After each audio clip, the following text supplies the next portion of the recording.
लिए काशी नहीं गए, कश्मीर नहीं गए, मथुरा में नहीं गए, उज्जैन में पढ़ने के लिए गए। और मानस की चौपाई पढ़ लीजिए, गुरु गृह गए पढ़। रघुराई भी कह सकते हैं, जदुराई भी कह सकते हैं, अब तो जदुराई के रूप में वही है। हाँ वही है। अगर कोई ये कहता है कि वे 12 कला के थे और ये 16 कला के हैं, तो उसके दिमाग की गंदगी है और उसकी वाणी की गंदगी है। परमात्मा में कला और अंश और ये टुकड़ा नहीं होता है।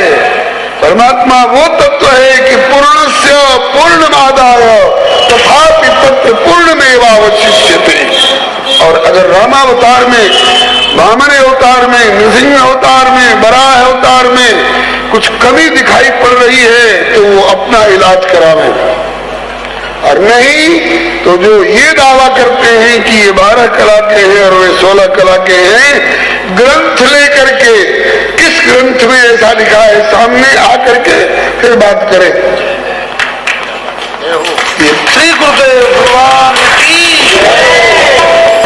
अपने मन का भ्रम, अपनी बुद्धि की कमजोरी भगवान पर मत ला दो यार। निज भ्रम नहीं समझाई अज्ञानी, निज भ्रम नहीं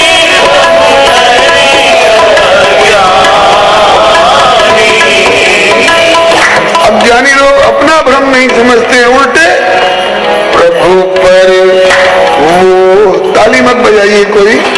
प्रभु पर मोह धरहि जड़ प्राणी,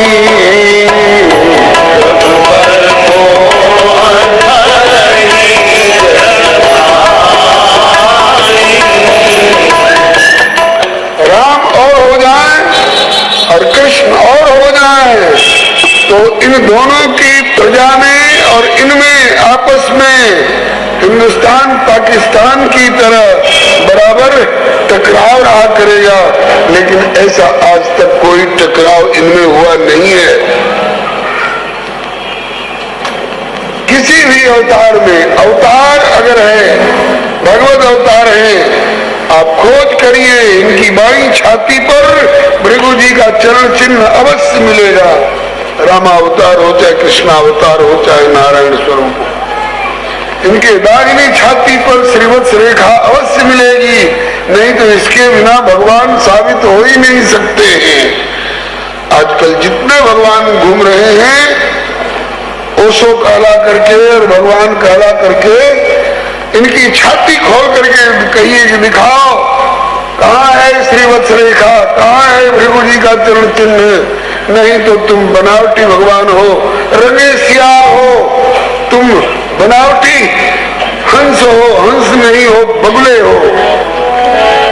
चरण छोच लोचन रंगे और चले मराली चाल, लेकिन नीर क्षीर विवरण समय बक उघरो देगा।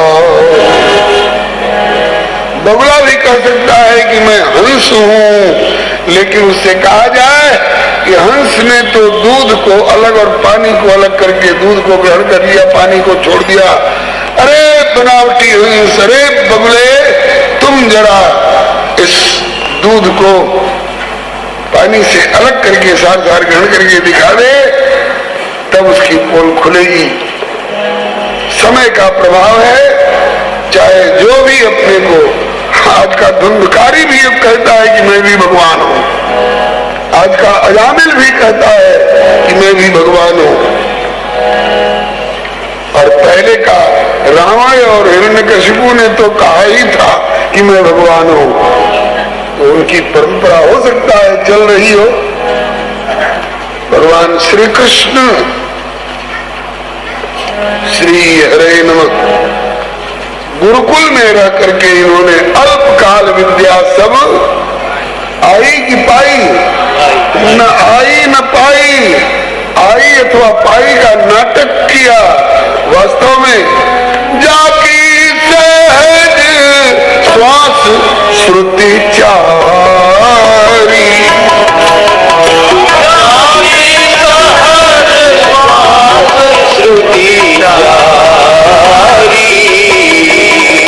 सो हरि पड़े यह कौतुक भारी, सो हरि पड़े यह कौतुक भारी। ये बातें इसलिए बताई जा रही हैं कि आप यही मान करके कथा सुने, तब आप उद्धव गोपी संवाद सुनने के अधिकारी माने जाएंगे। और नहीं, कहीं अगर आपने स्कूल और कॉलेज के आजकल के इंटरकास्ट मैरिज करने वाले मन चले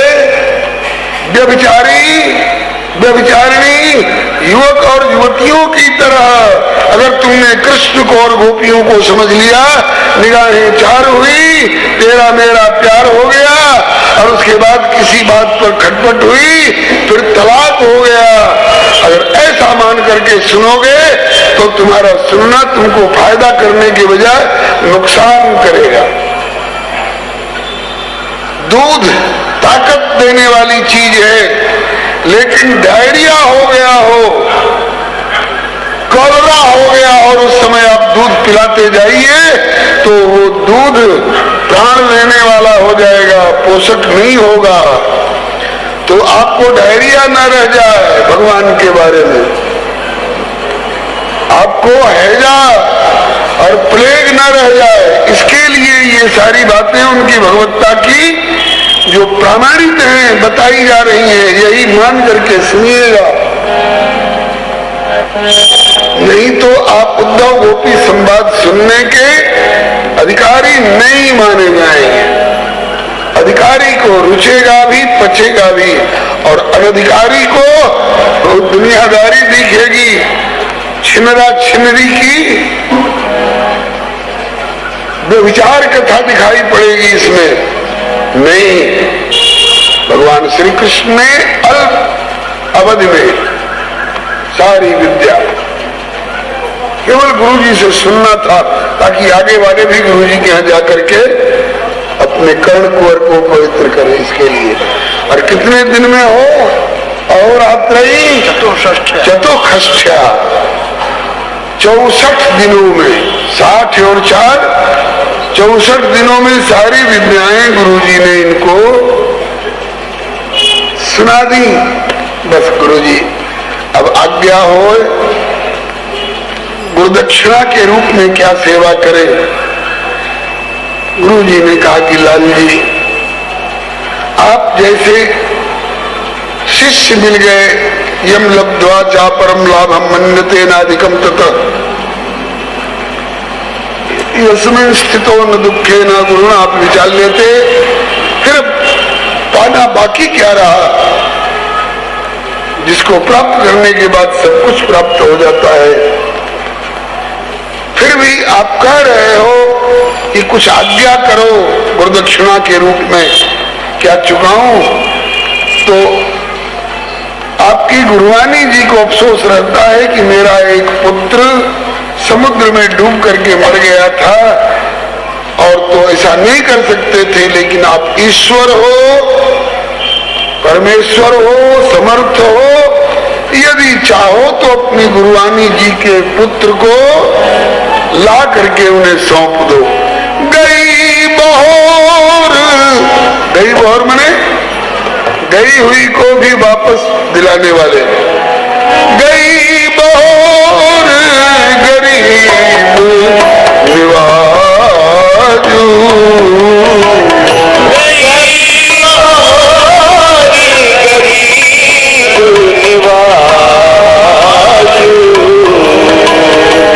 सरल सबल साहिब रघुराजू, सरल सबल साहिब रघुराजू। जो आज्ञा गुरु जी का करके समर्थ प्रभु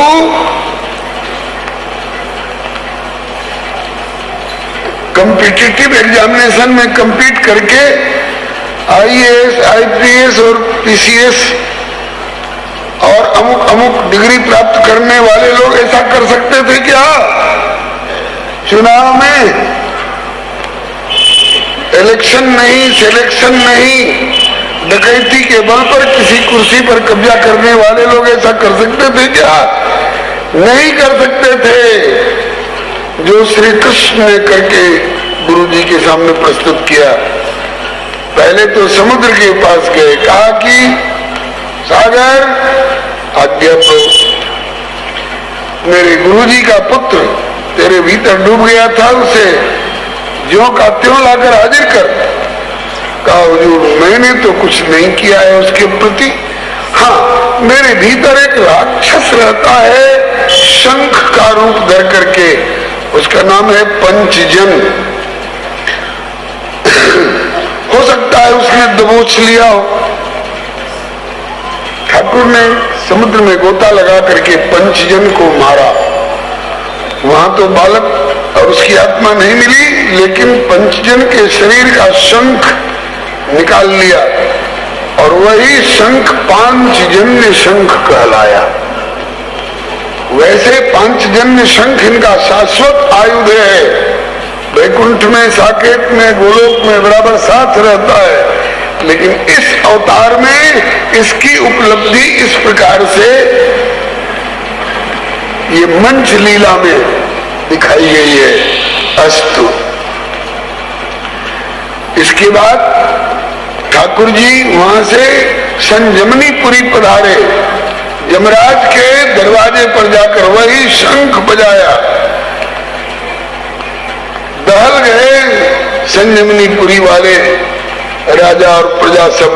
यमराज जी घबरा गए, ये कैसी आवाज। दौड़ करके आए, देखा हो सर्वेश्वर प्रभु विराजमान है। चरणों में प्रणत हुए यमराज। आज का कोई शासक यमराज को अपने कदमों में झुका लेगा, बिना ईश्वर के, बिना परमेश्वर के। आप केवल कन्हैया के गोचारण की ओर मत देखिए, आप केवल कन्हैया के माखन चोरी की ओर मत देखिए, आप कन्हैया के केवल चीर चोरी की ओर मत देखिए, कन्हैया के गुल्ली डंडा की ओर मत देखिए। ये तो इसका खेल है, ये तो इसकी लीला है, लेकिन वो तो लीला है ही। वो ब्रह्मा को और ब्रह्मांड को गुल्ली और डंडा बना करके और कहीं फेंक सकता है, और फिर अपने भाव के इशारे से इनका सृजन करता कराता रहता है। आइए, यमराज जी ने पूजन किया, आरती उतारी, आज्ञा मांगी। आज्ञा प्रभु। बोले गुरुपुत्र में हानितम निज कर्म निबंधनम आने स्व महाराज मच्छासन पुरस्कृत। मेरे गुरु जी के पुत्र की आत्मा आपके यहाँ आई है। हाँ महाराज आई है। बोले जैसा पूर्व का उसका स्वरूप था गुरु जी के यहाँ जब जीवित था, उस वैसा ही स्वरूप प्रदान करके लाकर मेरे सामने उपस्थित कीजिए। यमराज जी ने जो आज्ञा कह करके ला करके उस आत्मा को पूर्व स्वरूप प्रदान करके और उपस्थित किया।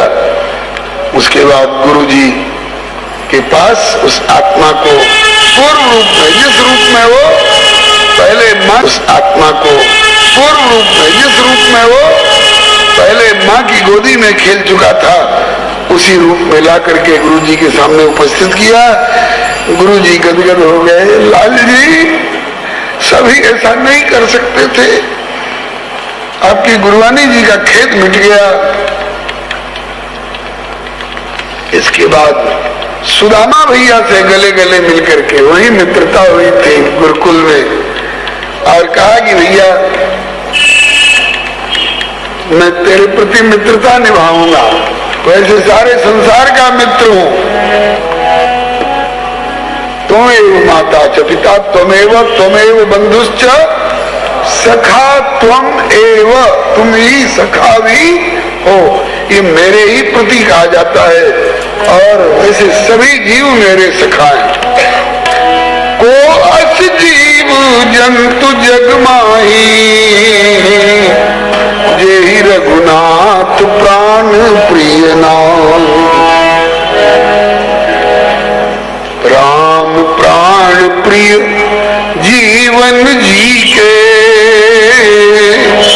ये तो स्वार्थ रहित सखा सब ही के निस्वार्थ सखा है। अब यह है कि जो कोई सखा रूप में निभाना चाहे उसके लिए तो खूब निभाते हैं, और जो कहे कि अरे सखापन की ऐसी तैसी, मैं तेरा दुश्मन हूँ, तो कहा कि वो भी रूप अपना सकता हूँ तुम्हारा मनोरथ पूर्ण करने के लिए। ये यथा माम प्रपद्यन्ते तांस तथैव भजाम्यहम्। इसके बाद सुदामा भैया को गले लगाकर, भैया मैं तेरे प्रति मित्रता निभाऊंगा, तुम भी आशा है निभाओगे। मेरी तेरी बड़ी पटती रही है यहाँ विद्यालय विद्यार्थी जीवन में, आगे भी पटेगी। श्री सुदामा जी पोरबंदर गए, सुदामापुरी, और श्याम सुंदर मथुरा आए, और इसी के बाद अब वो अध्याय शुरू होता है। वृष्णीनाम प्रवरो मंत्री, वृष्णीनाम प्रवरो मंत्री, कृष्णस्य दयितः सखा, शिष्यो बृहस्पते साक्षात उद्धवो बुद्धि सप्तमः। ये उद्धव जी का परिचय। उद्धव जी जिस वंश में भगवान श्री कृष्ण ने अवतार लिया है, उसी वंश की एक शाखा में उद्धव ने भी जन्म लिया है। उद्धव इनके समवरिया हैं, सम उमरिया हैं, और उद्धव इनके सदृश श्याम वर्ण के भी हैं। उद्धव का चेहरा मोहड़ा भी भगवान श्री कृष्ण से मिलता जुलता है, और उद्धव जी कपड़ा और गहना भी बाजार का नहीं पहनते हैं। ठाकुर जी जो पहन करके और उतार देते हैं।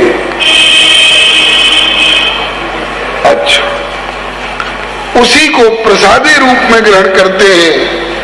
श्री उद्धव जी होटल में जाकर कुछ नहीं खाते हैं। जो भगवान श्री कृष्ण खा करके पा करके छोड़ देते हैं, वही उच्छिष्ट प्रसाद ग्रहण करते हैं।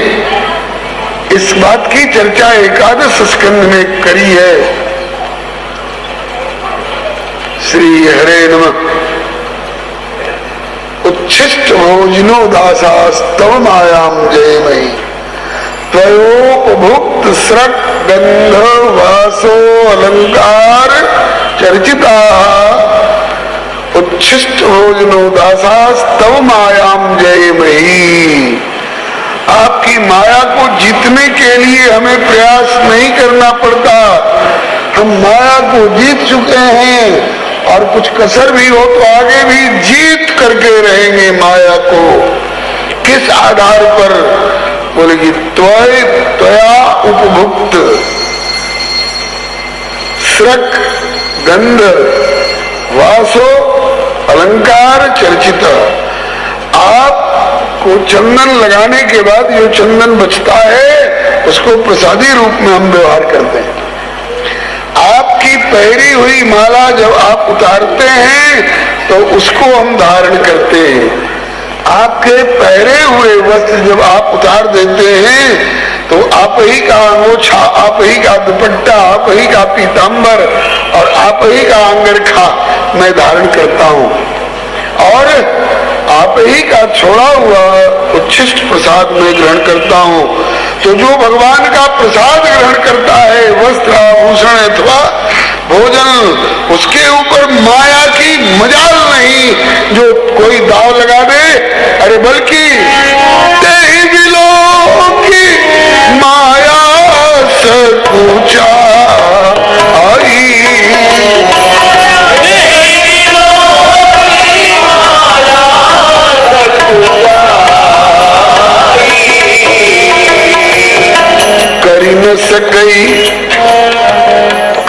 न सकई कछु निज प्रभुताई।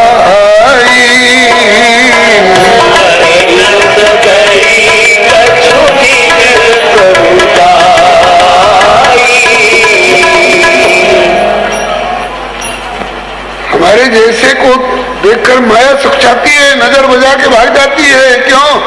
हमारे ऊपर आंख उठा दे तो उसकी आंख फूट जाएगी। माया भगवान की। अरे नारद बाबा सरी के महापुरुष जिधर बैठे हैं, जय दिस नारद बैठे फूली, सो दिस ते न बिलो की भूली। भूल करके भी नारद जी जैसे आचार्य जिधर बैठे उधर माया 84 लाख झुनियों में डालने वाली माया ताक देगी। यही भी सो न बिलो की भूली। तो उद्धव जी बिल्कुल भगवान श्याम सुंदर की उम्र के, आकृति के और वस्त्र आभूषण भी, अगर दोनों एक साथ आ रहे हो सामने से, तो बाएं वाले कन्हैया हैं कि दाहिने वाले कन्हैया हैं, बाएं वाले उद्धव हैं कि दाहिने वाले उद्धव हैं, पहचानना मुश्किल हो जाता था। भगवान श्री कृष्ण ने कहा है, नोत्तवोन्नोन्मन्यूनम, उद्धव जी मुझसे किसी मानी में अणु मात्र भी कम नहीं, हल्के नहीं है। अस्तु, ऐसे उद्धव जी विष्णुवंशी हैं, भगवान श्री कृष्ण के ही वंश की, इनके पूर्वजों की परंपरा की एक शाखा में, और विष्णु नाम प्रवरो मंत्री। इस पूरी वृष्णियों की जो जमात है, इनमें इनकी सलाह सर्वोपरि मानी जाती है। प्रवर मंत्री है, मंत्रियों में परम श्रेष्ठ मंत्री। जिस समय युधिष्ठिर जी ने राजसूय यज्ञ ठानने की सोची और पत्र भेजा द्वारका के लिए, हे श्याम सुंदर, मैं राजसूय यज्ञ करना चाहता हूं, आओ और व्यवस्था करके उसको संपन्न कराओ। और उसी समय एक यहां से राजगृह से चिट्ठी गई, बिहार शरीफ के पास है ना राजगृह, वहां से चिट्ठी गई। जरासंध के कारागार में कुछ कैदी राजा लोग बंद थे। क्यों बंद कर रखा था? जब इतने राजाओं को जमा कर लूंगा तब एक यज्ञ करूंगा, और लोग अश्वमेध यज्ञ करते होंगे और मैं नरमेध यज्ञ करूंगा, राजाओं का बलिदान करूंगा, नरनाथों का बलिदान करूंगा। वो बेचारे राजा लोगों ने प्रभु के पास पत्र भेजा किसी दयालु के हाथ से, तो दोनों पत्र, युधिष्ठिर जी का राजसूय यज्ञ का और इन जरासंध के, ये कंस का ससुर लगता था, जरासंध के कैदी राजाओं का भी पत्र पहुंचा। अब क्या करें, कहां जाएं? बोले ये सभा में प्रस्ताव रखा गया, बोले दोनों जगह जाना चाहिए। जब दोनों मदद मांग रहे हैं शरणागत होकर के, दोनों जगह जाना चाहिए। बोले पहले कहां जाएं?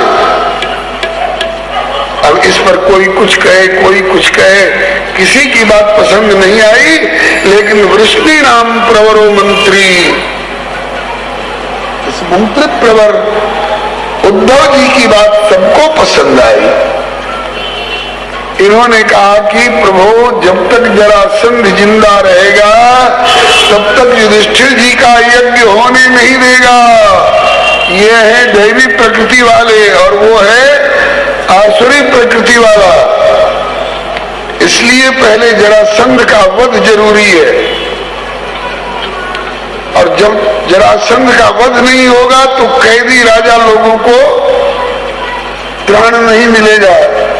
तो कैदी राजाओं ने शरण ली है, तो उन कैदी राजाओं की रक्षा करने के लिए जरासंध का वध जरूरी है, और जरासंध का वध आप नहीं करेंगे तो कहा कि भीमसेन से लड़ाओ।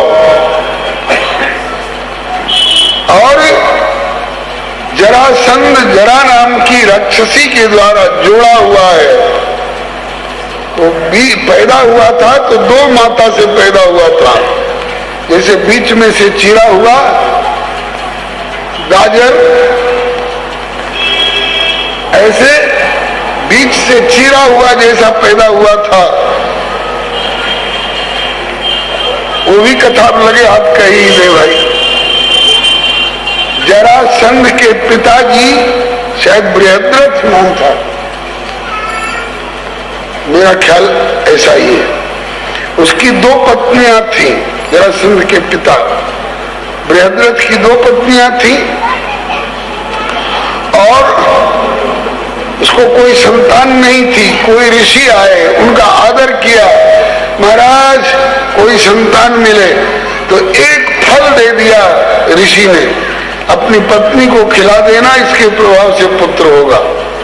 ऋषि तो चले गए, उसने सोचा कि एक फल और दो पत्नी, अब इसको दे तो वो दुख माने, उसको दे तो वो दुख माने, इसलिए कहा कि इसको हंसुआ से दो फारा कर दो। तो उस फल को दो फारा करके आधा उसको खिला दिया, आधा उसको खिला दिया। वो प्राकृतिक रजबीज से तो उत्पन्न होने वाला था नहीं, ऋषि के फल से, तो आधा आधा फल दोनों ने खाया, इसलिए आधा आधा बेटा चीरा हुआ जैसा पैदा हुआ। उसको भी और इसको भी करे राम राम, ये तो किसी काम का नहीं है। तो क्या करे, बोले फेंक दो जंगल में। दोनों टुकड़ों को जंगल में फेंक दिया गया। उधर से एक राक्षसी गुजर रही थी, उसका नाम था जरा। जरा ने देखा वो मायाविनी थी और उसमें भी कुछ सिद्धि रही होगी, उसने दोनों टुकड़ों को एक में जोड़ा और जीव जीवेति, जीव जीव ऐसा कह करके, और उसने इसको जोड़ करके जीवित कर लिया। तो जरा नाम की राक्षसी के द्वारा संधि किया हुआ, मैंने जोड़ा हुआ था, इसलिए इसका नाम पड़ गया जरासंध। जरया संधितो ये ना जरासंध ततस्मृत। इस रहस्य को भगवान श्री कृष्ण भी जानते हैं, शायद उद्धव जी भी जानते रहे होंगे, अनुमानता। अस्तु, कहा कि किसी की सलाह पसंद नहीं आई, और उद्धव जी ने कहा कि आप पहले जरासंध का वध कराओ भीमसेन के द्वारा, लेकिन आपको जाना पड़ेगा पहले इंद्रप्रस्थ, दिल्ली जिसको आजकल कहते हैं, वहां युधिष्ठिर जी को आश्वासन दीजिए कि यज्ञ कराऊंगा, लेकिन अपने दो भाई मेरे साथ लगा दो। दो भाई कौन कौन, बोले अर्जुन और भीम। तो उनको लेकर के और जाओ राजगृह। पहले का नाम राजगृह नहीं, पहले का नाम है इसका गिरिब्रज, गिरिब्रज। तो ब्राह्मण के रूप में जाना, क्योंकि जरासंध ब्राह्मणों के प्रति श्रद्धा रखता है। कब से? जब से 17 बार तो आपसे हारा था पहले, और 18वीं बार मगहिया ब्राह्मणों को जुटा कर कहा कि ऐसी पूजा करो कि इस बार हम जीत जाएं। जीत के आवेंगे घर भर देंगे दान दक्षिणा से, और हार के आएंगे तो उसी गदा से तुम लोगों की खोपड़ी चूर करेंगे।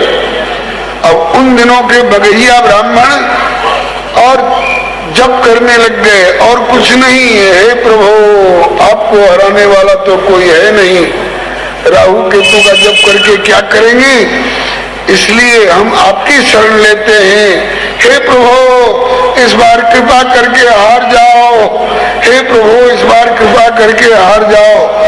आप हार जाओगे तो हम लोगों की जान बच जाएगी, और आप जीत जाओगे तो हमारी खोपड़ी चूर होगी, बाल बच्चे भी नहीं बचेंगे। भगवान श्री कृष्ण ने दाऊ दादा से कहा कि दाऊ दादा आपकी तो भागना पड़ेगा। बोले क्यों?